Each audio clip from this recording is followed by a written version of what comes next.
Alright guys, just wanted to do a little update on all the tanks before I do a water change and get them all messed up.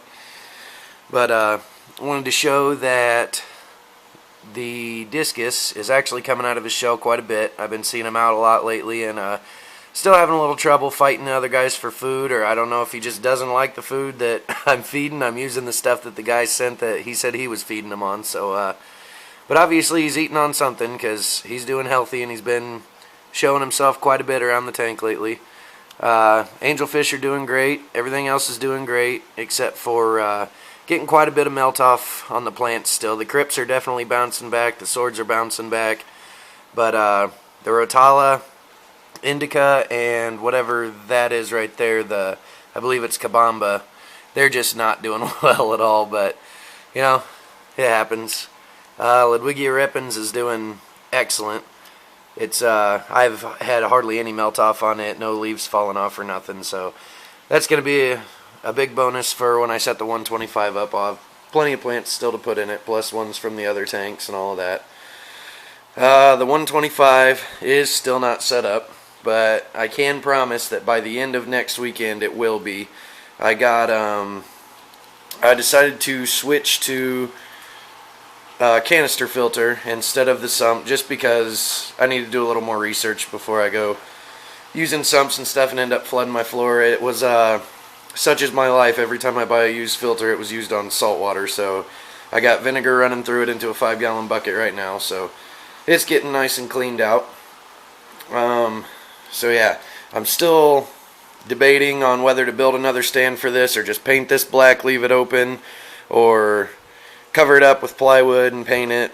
That's really the factor on what's taking so long to set this thing up. I just don't know what the hell I want to do with the stand yet, but I need to get my ass in gear because Coral Life Light, I've had it for like 3 months, took a shit on me. So I was pretty mad about that. I thought it was the switch, so I pulled the switch and hardwired it together, still nothing. So evidently the ballast is out. That'll definitely be the last Coral Life Light that I ever buy, but I'm probably going to be switching to LEDs soon anyways. But so anyways, now these are back up here. This just happened today. So I just put those temporary lights back up there, but I definitely need to get the 125 set up so I got good lighting on my plants and they're not all going to die off on me. The 20s are doing good. Still got that big old bump on the top of his left eyeball right there. I don't know how well you can see that, but I was kind of just holding off before I do any medicating. I didn't know if it was just an injury or what, but it's definitely getting bigger, so a little worried about that. My powder blue gourami, he's one of my favorite fish. He's been with me the longest out of any of these, so definitely want to get him taken care of, do some research and figure out what that is on his head. But everything else is doing good. These Cory cats are just going crazy right now. I fed them about a couple hours ago and they just go nuts, and they probably know it's about time for a water change. I do it the same time every week, so they usually go pretty crazy on that. I've seen a little bit of breeding behavior out of them, so I'm honestly thinking about maybe keeping this tank set up just for them. When I transfer all the other fish over, maybe leave those bronze Corys in there and see if I can't get some breeding going on. Still got hair algae all over the place, but you know what, I'm not too worried about it. It just started happening in the last 2 weeks or so. And, you know, as soon as I do the tank switch anyways, I'll probably be giving all those guys a peroxide bath, as well as all the other plants that are going into the tank, just because I want to start out with a nice, healthy environment. These guys are still doing good. I haven't decided if I'm going to keep it or sell it yet, but the tank's definitely getting sold off, but I don't know if I'm keeping the plants and the fish or not yet. Still up in the air. P-Free or Pie-Free, whatever his name is over there on Dark Star Aquatics, he's sending me a whole mess of plants too, and some root tabs and some other stuff, so big shout out and thanks to him. I will definitely do another video once I get them and figure out where I'm going to stick them until this thing's set up, but we'll show you all the stuff that he's sending me. He's decided to switch over to a cichlid tank, so bonus for me.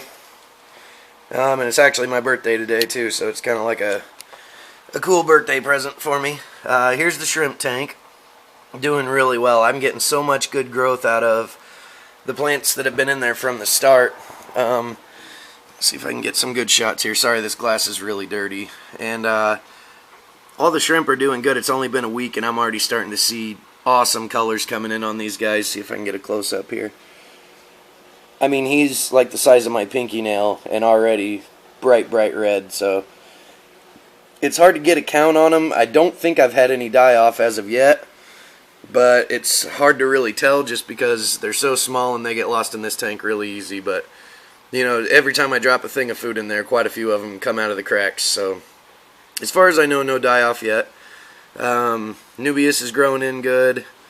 The Sturgeon Rippins is already about doubled its size. If you go back to the very first video of me setting this tank up, it was looking pretty miserable, and they're all standing up real nice now. About time for a trim, actually, and you know, start trimming them down, sticking them back down in there, and getting me a carpet going.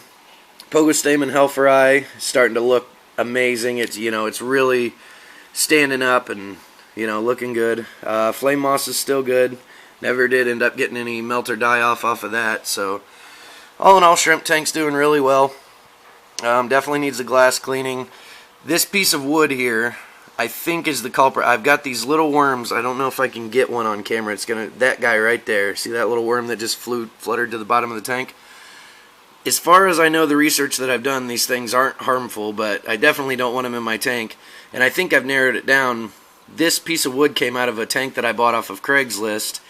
And like a dumbass, I didn't boil it or scrub it down because I kind of wanted the algae that was already on it. So, you know, for the shrimp to feed off of. So I just went ahead and stuck it in here, and I think that's where these worms are coming from. Because if you look right in that pit right there, there's a whole mess of them. So I'm going to take that out as soon as this video is over and I start doing the water change. Take it out, boil it up, and then put it back in here. Do a huge water change on this. And hopefully slowly but surely get these things out of here. They say basically if you don't overfeed, you can starve the worms out really quick and get rid of them. I can't remember what they're called right now, but from the research I've done, not harmful, not parasitic, so everything's well on that. But I don't think that the shrimp are going to eat them or anything, so I'm going to have to try and manually remove them some way or another. I've also heard aquarium salt can get rid of them as well, so I might do the water change, boil that piece of wood, wait a day, and then add some salt. I've been wanting to get some to try and medicate the powder blue gourami anyways, so all in all, that's that. House is still trashed, sorry, but life of a bachelor, I guess. So anyways, be looking forward to an update on the 125 being set up. I'm hoping by next Friday. If not, it will be getting set up during the weekend, this coming weekend, so be watching out for that. As always, thanks for watching, and you know, I'm finally starting to get some views and stuff. I'm real happy about that. Thanks to everybody that's subscribing me. I don't have many yet, but everybody's got to start somewhere. So if you like what you see, please subscribe, and I'll be pumping out videos as fast as I can, especially once this one's set up and can be doing updates on that. I want to start a playlist on the shrimp tank and, you know, show them at least twice a week as they're growing and stuff like that. More for my documentation, and I can watch them grow up and how they're doing and behavior and stuff like that. But evidently you guys enjoy watching it too, so it'll be a good thing for all of us. Still got random tanks laying around everywhere. I don't know what the hell I'm going to do to these things. I may just haul them out into the garbage. Honestly, I just, you know, I want some really nice show tanks in here, and maybe a couple of small breeders. I'm thinking maybe set up some breeding tanks up underneath here, like maybe 310s or 220 longs or something like that. And we'll go from there. You guys will see as the plan unfolds. So, thanks for watching. Later.